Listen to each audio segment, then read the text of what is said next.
되시기 바랍니다. 2024년 첫 번째 주일인데요. 올 한 해 우리 나눔교회 식구들 모두 하나님과의 관계가 더욱 깊어지는 한 해, 그래서 서로를 더욱 사랑하고 이 세상 가운데 하나님의 뜻을 분별해서 의의 열매를 맺는 그런 한 해가 되기를 주님의 이름으로 부탁을 드립니다. 올해 우리가 함께 지어져 가네라는 목표로 하나님 거하실 처소인 교회로서 우리가 어떻게 하면 잘 지어져 갈 수 있을까, 우리가 그것을 함께 조금 더 애써보자 라고 제가 마지막 주일에 얘기를 했었는데, 우리가 좀 올해는 그래서 그런 이야기들을 주일 말씀에 함께 좀 나누어 볼까 해요. 저는 목사면서 또 헤비타트라는 NGO 단체에서 일을 하고 있잖아요. 제가 일하는 헤비타트라는 곳은 집을 짓는 곳입니다. 고쳐주기도 하고 집을 짓기도 하는데, 집을 짓기 위해서 가장 먼저 집을 잘 짓기 위해서 해야 할 일 중에 하나는 그 집이 어떻게 완공되어질지에 대한 모습을 그림으로 그려보고 그 집을 하나하나 어떻게 지을까에 대한 설계도를 그리는 일입니다. 이 집이 완공된 모습이 어떤 모습인지 알지 못하면서 건물을 지을 수는 없습니다. 우리가 교회로 함께 지어져 가네라는 이야기를 했을 때 그것도 마찬가지인 것 같아요. 저는 우리가 교회로 함께 지어져 가기 위해서 우리에게 가장 먼저 필요한 것은 우리가 지어져 가야 할 그 교회가 어떤 곳인지, 이 교회가 완공되었을 때 어떤 모습인지, 우리가 성경에서 교회를 어떻게 이야기하고 있는지 알아야만 우리는 교회로서 잘 지어져 갈 수 있겠죠. 그래서 2024년을 시작하면서 우리가 교회는 무엇인지, 또 교회는 어떻게 세워져 가야 하는지에 대한 이야기를 여러분들과 좀 함께 나누려고 합니다. 물론 성경에는 교회에 대한 이야기가 매우 가득합니다. 아마 성경에 모두가 교회에 대한 이야기라고 해도 지나치지 않을 텐데, 특별히 우리 2024년을 시작하면서 우리는 여러분들이 기억하실지 모르겠지만 우리가 작년에 2023년에 묵상했던 디도서라는 책 속에서 우리가 그 교회에 대해서, 교회는 무엇인지, 우리는 어떻게 지어져 갈지에 대해서 함께 나누고 배우는 시간을 가지려고 합니다. 디도서라는 책은 우리에게 그렇게 잘 알려지거나 익숙한 책은 아니죠. 여러분들 어디에 있는지 잘 모르잖아요. 우선 신약성경 디도서가 어디쯤에 있는지. 디도서라는 책은 저자는 바울로 알려져 있습니다. 이 배경은 어디냐면 그레데라는 섬에 바울이 교회를 세웠는데, 그곳에 디도라는 제자를 남겨두고 바울은 그 그레데를 떠나게 됩니다. 그런데 그레데에 세워진 그 교회 가운데, 교회가 세워져가는 과정 가운데 몇 가지 문제가 발생하게 되고, 바울은 이 문제들에 대해서 디도와 또 그레데 섬의 교회의 성도들에게 편지를 쓴 것이 바로 디도서입니다. 그러니까 복음이 전해지고 복음을 통해서 예수 그리스도를 주인으로 받아들인 사람들이 생겨나고, 또 그 사람들이 모여있는 교회가 생겨나면 그 교회가 그냥 잘 자라갔으면 좋겠는데, 성경을 보면 성경 가운데 교회가 처음 세워졌을 때부터 교회에는 언제나 교회가 세워져 가는 데는 문제가 있었던 것 같아요. 그래서 우리가 신약 성경의 대부분을 차지하는 서신서들을 살펴보면 그 서신서들은 그 교회의 문제들을 어떻게 해결할지에 대한 이야기들이 대부분입니다. 그냥 교회가 세워지고 복음을 받아들인 사람들이 모이면 그냥 너무 멋진 교회로 쫙 세워져 가면 좋은데, 실상 그렇지 않다는 거예요. 여러 가지 문제들이 존재한다는 거예요. 그러면 그레데 교회라는 이 교회의 문제는 무엇이었을까 살펴보면, 우리가 디도서를 읽으면 이제 뒷부분에 나오는데 크게 두 가지에서 세 가지로 볼 수 있어요. 우선 첫 번째는 그레데 교회의 리더를, 지도자를 선출하는 문제에 있어서 어떤 사람을 선출할까에 대한 문제가 있었습니다. 그리고 두 번째는 이것보다 조금 더 본질적인 문제로서 그레데 교회 안에 거짓 교사들이 나타나는 거예요. 그래서 그 거짓 교사들 가운데 우리가 어떻게 대처해야 될까? 그들을 어떻게 내보내야 될까? 우리는 그 거짓 교사들의 메시지에서 우리를 어떻게 지킬까에 대한 문제가 디도서의 문제입니다. 그리고 또 하나를 살펴보자면 이 디도서, 즉 그레데에 남겨져 있는 이 디도라는 인물이 이제 교회를 세워가는 일을 맡아서 바울에게 위임을 받아서 하고 있는데, 이 디도라는 인물이 가지고 있었던 권위에 대한 문제가 발생했던 것으로 보여요. 디도가 우리에게 뭐가 있어? 이런 문제가 있었다는 거죠. 그러니까 디도서에서는 사람을 세우는 일, 잘못된 가르침에 대처하는 일에 대한 어떤 구체적인 가르침이 기록되어져 있는데, 그런데 그 사실 내용을 살펴보면 결국 바울이 이야기하고 있는 이 모든 문제의 해법은 사실은 그들이 믿고 있었던 예수 그리스도의 복음과 관계된 것이고, 복음은 무엇이고 그 복음으로 그들이 그 복음을 그들의 교회 가운데, 그들의 삶 가운데 어떻게 적용해야 될지에 대한 본질적인 부분들이 해결되어져야 한다는 것을 바울이 이 편지에서 이야기하고 있는 거죠. 그래서 우리가 오늘부터 7주 동안 디도서의 말씀을 나누면서 교회와 또 복음에 대한 이야기를 여러분들과 함께 좀 나누려고 합니다. 그래서 우리가 세워져 가야 할 그 교회에 대해서 우리가 좀 더 깊이 알아보고, 그 교회를 세워져 나가기 위해서 우리가 조금 더 헌신하는 일이 일어나기를 소망하면서 우리 디도서 말씀을 함께 나누어 보겠습니다. 오늘은 우리가 읽은 부분은 편지의 시작 부분이죠. 그런데 이 디도서의 편지의 서두는 다른 바울의 서신들과는 조금 다른 모습을 보이는 것 같아요. 왜냐하면 다른 서신의 편지의 인사말보다는 조금 더 구체적이고 조금 더 길고 바울이 잘 사용하지 않는 말을 사용해서 이 편지의 시작을 바울이 하고 있다는 것이죠. 왜냐하면 바울은 이 편지의 시작에서 바울이 이제 앞으로 이 디도서에서, 이 디도에게 보내는 편지에서 바울이 하고 싶었던 얘기에 대해서 이 앞에 짧은 인사말을 통해서 내가 이런 이야기를 할 거라는 것을 미리 암시하고 있다고 볼 수 있을 것 같아요. 우선 바울은 자기 자신을 두 가지로 소개하고 있습니다. 뭐라고 소개하고 있죠? 하나님의 종과 예수 그리스도의 사도입니다. 그런데 특이한 점은 바울은 다른 편지에서 자신을 하나님의 종이라고 소개한 적이 없다는 겁니다. 바울은 종이라는 표현을 쓸 때 누구의 종이라고 주로 이야기를 하죠? 빌립보서를 여러분들이 나누었잖아요. 우리가 빌립보서를 보면 뭐라고 얘기하냐면 예수 그리스도의 종. 그러니까 우리는 하나님과 예수님이 이렇게 분리가 안 되어 있기 때문에 그냥 하나님 예수님이고 예수님이 하나님이지 이렇게 생각하지만, 이 디도서나 당시의 사람들에게는 이거 굉장히 중요해요. 하나님과 예수 그리스도는 분명히 다르다고 사람들은 생각했어요. 그들이 하나이지, 삼위일체이지만 삼위일체 교리도 없었고 하나님과 예수 그리스도가 분명히 다른 생각을 가지고 우리가 읽어야 되는 거예요. 그러니까 바울이 자기를 소개하면서 예수 그리스도의 종이 아니라 왜 그럼 바울은 여기서만 하나님의 종이라는 표현을 했을까? 왜 그랬을까요? 제가 이렇게 물어보면 또 고개가 자동으로 숙여지면서 그렇겠죠.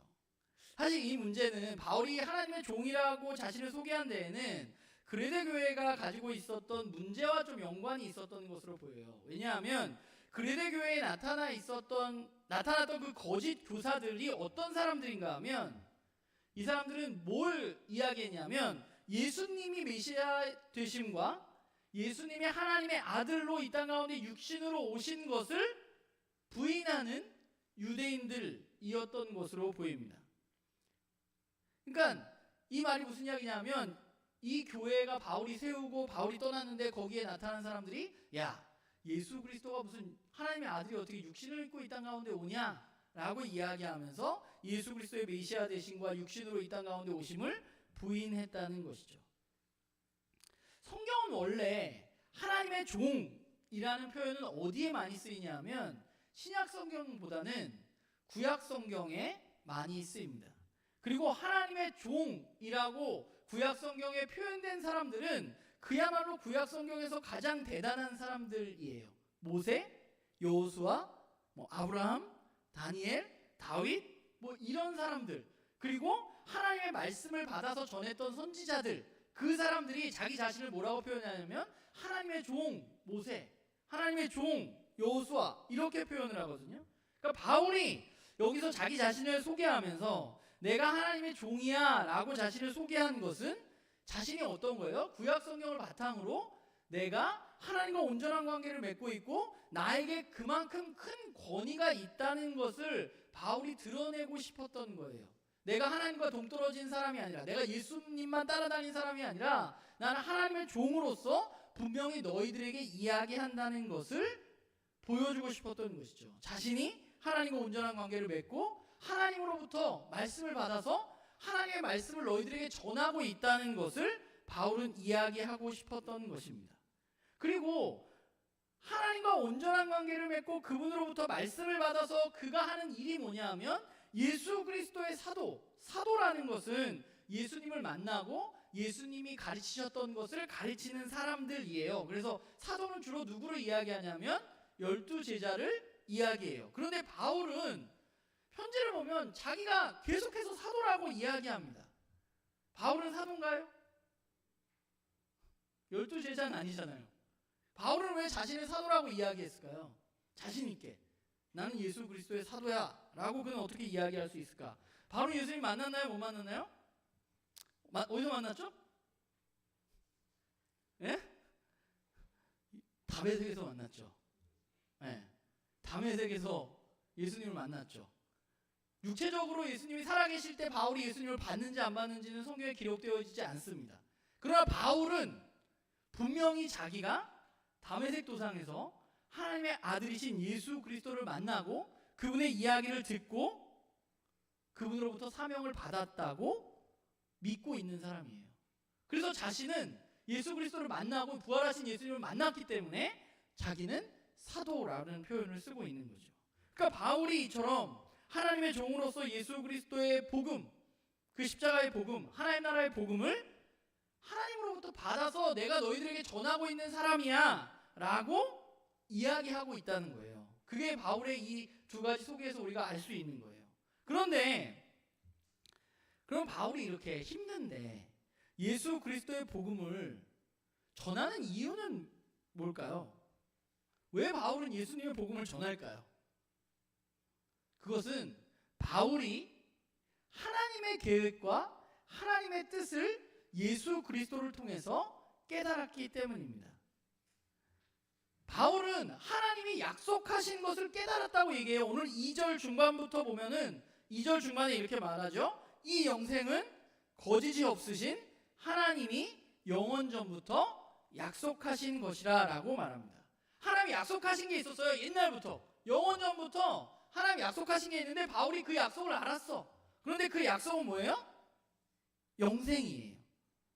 하나님이 택한 사람들에게 하나님이 영생을 선물로 주시기로 영원 전부터 약속을 하셨는데 바울이 이 영생이 언제 우리에게 오는지 하나님의 약속이 이루어지는지에 대해서 깨달았다는 거예요. 내가 그것을 알게 되었어요. 그렇기 때문에 그는 복음을 전하는 거예요. 이 영생은 어떻게 누구에게 주어지는가? 어떻게 우리에게 오는가? 3절에 보면 자기 때에 자기의 말씀을 전도로 나타내셨다고 말해요. 자기는 누구예요?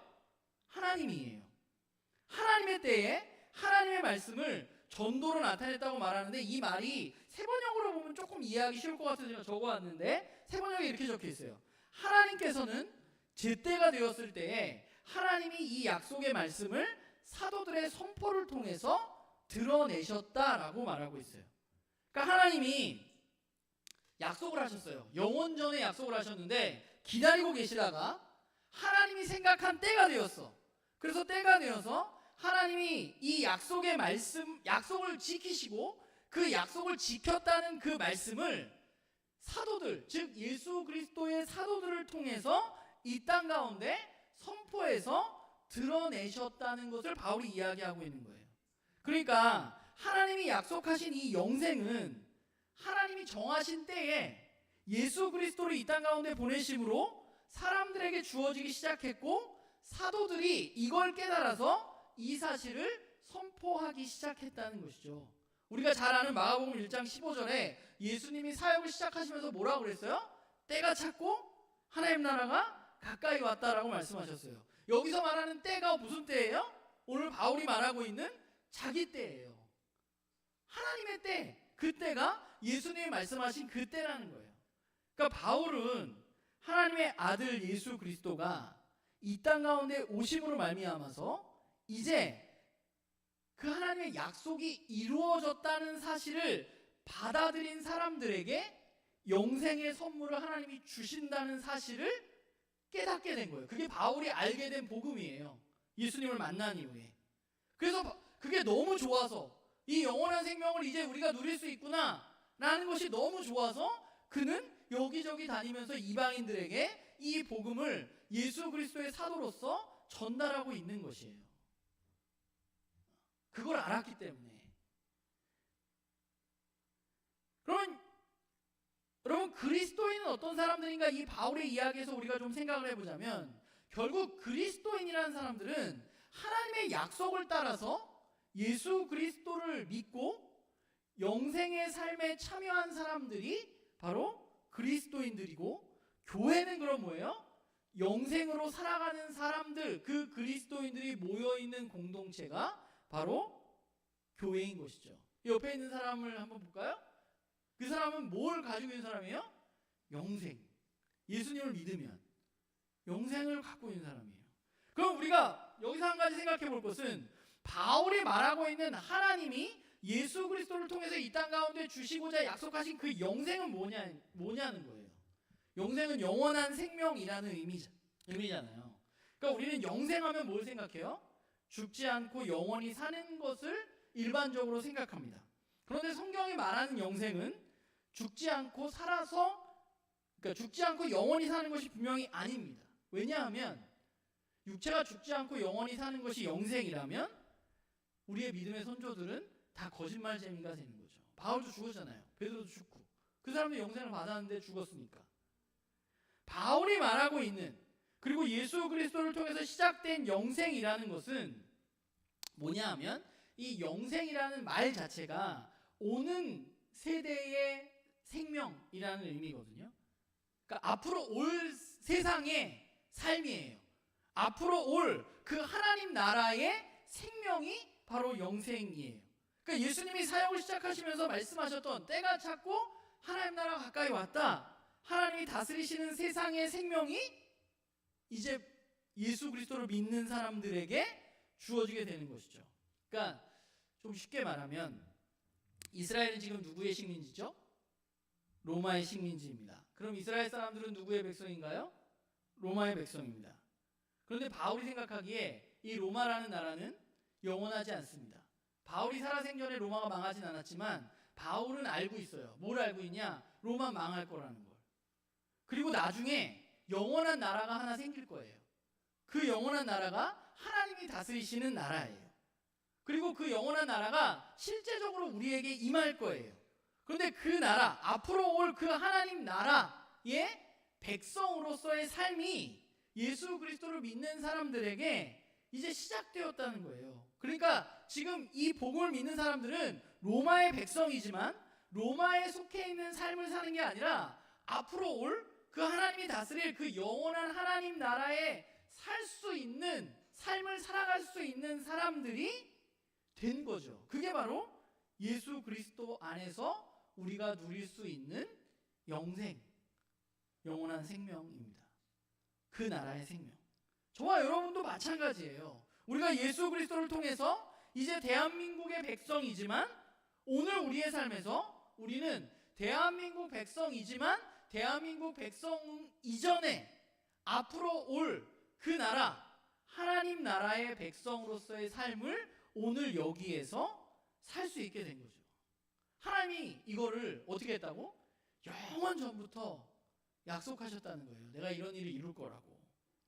그러니까 하나님이 이렇게 말씀하십니다. 내가 때가 되면 죄로 인해서 깨어진 이 세상에서 죄의 지배를 받지 않는, 하나님이 직접 다스리는, 하나님의 다스림을 받는 삶을 살아갈 수 있게 해주겠어 라고 약속을 하셨고, 이제 예수님에 의해서 그 약속이 실제로 이루어졌다는 거예요. 바울이 그것을 깨달은 사람이고, 저와 여러분도 그것을 깨달은 사람이죠. 그것을 깨달은 사람들이 모여있는 데가 어디예요? 교회죠. 이제 우리는 그렇기 때문에 하나님의 계획을 알았잖아요. 하나님의 약속을 알았고 하나님의 약속이 이루어졌다는 것도 알았어요. 그래서 우리는 그 하나님의 계획에 따라서 살아가면 됩니다. 그런데 여기에 문제가 생길 수 있다는 거예요. 우리가 그렇게 하나님의 백성으로 살아갈 때, 교회로 살아갈 때 우리 안에 문제가 있을 수 있다는 거죠. 그레데 교회처럼 리더를 어떤 사람을 뽑아야 되는가 문제가 있을 수도 있고요. 복음과 다른 가르침이 우리 공동체 안에 들어올 수도 있고, 뭐 여러 가지 일들이 우리 가운데 있을 수 있는 거죠. 그럼 우리는 이런 상황 속에서 우리의 영생의 소망을 갖고 어떻게 하면 하나님의 계획에 따라서 살아갈 수 있을 것인가? 바울은 이런 고민, 우리는 어떻게 하나님의 영원한 생명의 소망을 가지고 어떻게 살아갈 수 있어? 라는 질문을 한 사람, 바울은 뭐라고 하냐면 내가 그 사람들을 위해서 부름을 받았다고 말하는 사람이에요. 바울이 이제 이 편지에서 하려는 게 뭐예요? 하나님이 택하신 자들, 영생의 소망을 갖게 된 사람들이 그럼 어떻게 살아야 하는지에 대해서 알려주겠다는 거예요. 그러면서 오늘 편지 서두에 아주 짧게 이야기하고 있는데 두 가지를 이야기하고 있어요. 첫 번째는 뭐냐 하면 하나님의 택하신 사람들의 믿음이 흔들리지 않고 자라가기 위해서이고요. 또 하나는 경건함에 속한 진리의 지식이 더 깊어지게 하기 위해서 내가 사도로 부름을 받았다고 바울은 생각하고 있는 것이죠. 그러니까 결국 우리가 하나님의 계획을 따라서 하나님의 택하신 사람들로 이 세상에 살아가기 위해서는 우리가 해야 할 첫 번째는 뭐냐 하면 저와 여러분이 가지고 있는 믿음이 흔들리지 않도록 하는 것입니다. 우리가 교회가 잘 세워져 가기 위해서 우리에게 필요한 건 뭐냐 하면 우리의 믿음이 흔들리지 않는 거예요. 어떤 것에 흔들리지 않느냐? 거짓 메시지에 흔들려서도 안 되고, 세상에 우리가 가지고 있는 근심과 걱정에 흔들려서도 안 되고, 우리가 겪고 있는 고난에 흔들려서도 안 되고, 누군가의 사람과의 관계의 문제 때문에 흔들려서도 안 된다고 말하고 있는 거예요. 우리의 믿음이 흔들리면 이 교회가 올바로 세워질 수 없다는 거예요. 그러면 우리가 믿는 믿음이 흔들리지 말아야 되는데 그 믿음은 도대체 어떤 믿음이냐? 그 믿음은 예수 그리스도를 통해서 우리에게 하나님 나라의 백성으로서의 삶이, 그 영생이 시작되었다는 믿음이에요. 저와 여러분이 대한민국 백성이지만 하나님 나라 백성이야. 나는 예수 그리스도 안에서 우리는 이걸 믿는 사람들이죠. 그게 흔들려서는 안 된다는 거예요. 나는 예수 그리스도 전에 나로 살아가는 게 아니라 예수 그리스도를 믿은 후에 내가 진짜 나라는 사실을 믿고 그걸 살아가는 거예요. 그리고 그것이 바로 우리의 해야 할 일이고, 믿음이 흔들리지 않기 위해서 그럼 우리는 뭘 해야 되느냐? 우리는 하나님의 말씀을 통해서 하나님이 하시는 일, 하나님이 예수 그리스도를 통해서 이루어 주신 일들을 계속 깊이 깨달아가야 하는 것이죠. 믿음이 흔들리지 않는 것은 내가 의지적으로 믿음 흔들리지 말아야지 라고 흔들리지 않는 게 아니라 우리의 믿음의 내용이 무엇인지 깨달아갈 때 우리의 믿음이 흔들리지 않는 것이죠. 여러분, 올바른 하나님의 말씀에 대한 알미 없는 믿음은 그냥 맹목적인 믿음입니다. 그리고 믿음 없는 성경 지식은 우리를 영원한 생명의 삶을 누릴 수 없게 합니다. 우리는 그걸 기억해야 돼요. 믿음과 성경에 대한 알미라는 것은 항상 같이 간다는 사실.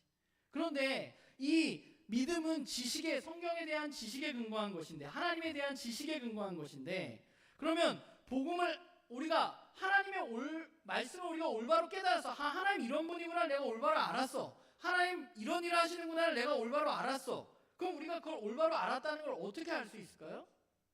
저와 여러분이 내가 하나님의 말씀을 올바로 깨달았다는 걸 우리는 어떻게 알 수 있어요?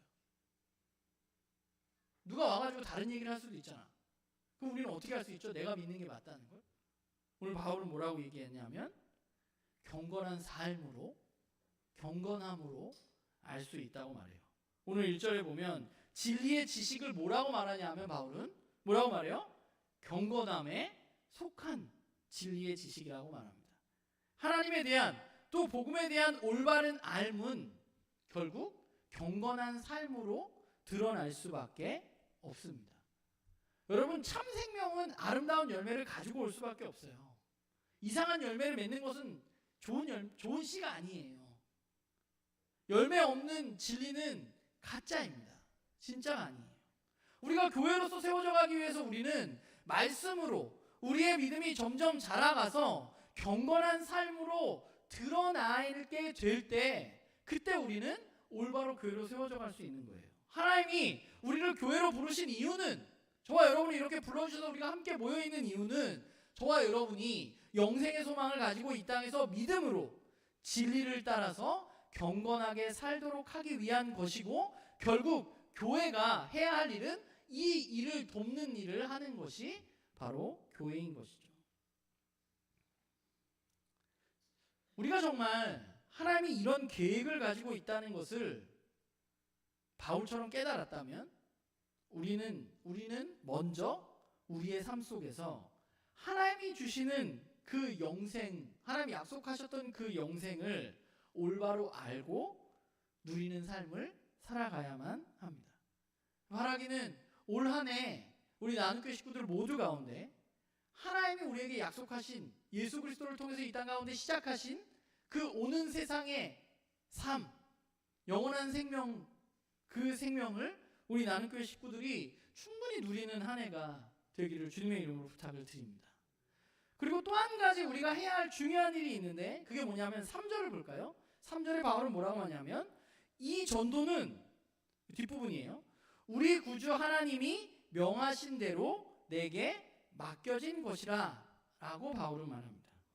바울의 이 말처럼 이제 하나님의 놀라운 계획을 우리가 깨달았다면 우리 공동체 안에서 그 복음을 풍성히 누리는 것은 물론이고, 그리고 우리가 해야 할 또 한 가지는 뭐냐 하면 우리 가운데 그 복음을 풍성히 전하고, 전도라는 거는 도를 전한다는 거잖아요. 도는 진리, 복음이라는 거거든요. 복음을 잘 전하고, 또 우리 주변에 아직 복음을 전혀 모르는 사람들에게 전하는 삶을 살아가야만 하는 것이죠. 그게 저와 여러분을 하나님의 교회로 부르신 이유입니다. 여러분, 하나님은 거짓말하는 분은 아닙니다. 오늘 말씀에도 있죠. 거짓이 없으신 하나님이십니다. 하나님은 유일하신 분이시고 거짓이 없으신 분이십니다. 거짓이 없기 때문에 하나님이 약속하신 것을 이루시는 분이고, 그 약속을 예수 그리스도를 통해서 이루어 주셨습니다. 우리 모두가 그 하나님이 약속하셔서 이루어 주신 일들, 우리가 믿고 우리가 따라가야 할 그 일들을 우리가 충분히 올 한 해 누리고, 우리의 삶 가운데 정말 예수 그리스도를 통해서 그 오는 나라의 생명, 그 생명이 우리 가운데 풍성해지기를 부탁을 드리고, 더불어서 하나님의 이 계획을 저와 여러분이 우리 공동체 안에서도 마찬가지인 것 같아요. 우리 공동체 안에서도 서로가 서로에게 잘 알려주고 잘 가르쳐주는 일, 그리고 이것을 넘어서서 아직 복음을 알지 못한 사람들에게 그것을 잘 전해주는 그런 사람들로 우리 모두가 살아가기를 소망합니다. 우리는 그야말로 평범한 사람들이죠. 평범한 사람들인데, 그렇게 평범한 우리가 생각해보면 온 세상의 주인이신 하나님의 이 세상을 향한 계획을 알아버린 거예요. 그래서 우리는 더 이상 평범하지 않은 거예요. 왜냐하면 우리는 이 온 세상을 지으신 하나님의 계획을 깨닫고 하나님이 다스리시는 그 영원한 하나님의 나라를 소망하고, 그것을 소망함으로 오늘 우리의 삶 가운데 그 나라의 삶을 살아가는 사람들이기 때문에 그렇습니다. 제가 이 설교 맨 마지막 줄에 이렇게 썼는데, 제가 이런 말 잘 쑥스러워서 연기를 잘못해서 잘 안 하는데 이렇게 써놨어요. 정말 놀랍지 않나요? 이렇게 서윤자매가 심하게 저의 연기력을 이것을 우리가 알게 됐다는 게 진짜 놀랍지 않나요? 이 하나님의 계획을 따라서 살아가게 되었다는 것, 그것을 알고 깨달았고 우리가 그것을 누리고 있다는 것, 우리가 그렇게 옆에 있는 사람들과 함께 그 하나님의 놀라운 계획을 이루어가고 있다는 것 자체도 얼마나 놀라운지 모르겠어요. 바라기는 우리는 평범하지만 그 놀라운 삶을, 제 연기는 좀 어설펐지만 정말로 놀라운 삶을 살아가는 그런 우리 나눔교회 모두가 되기를 주님의 이름으로 부탁을 드립니다. 기도하겠습니다.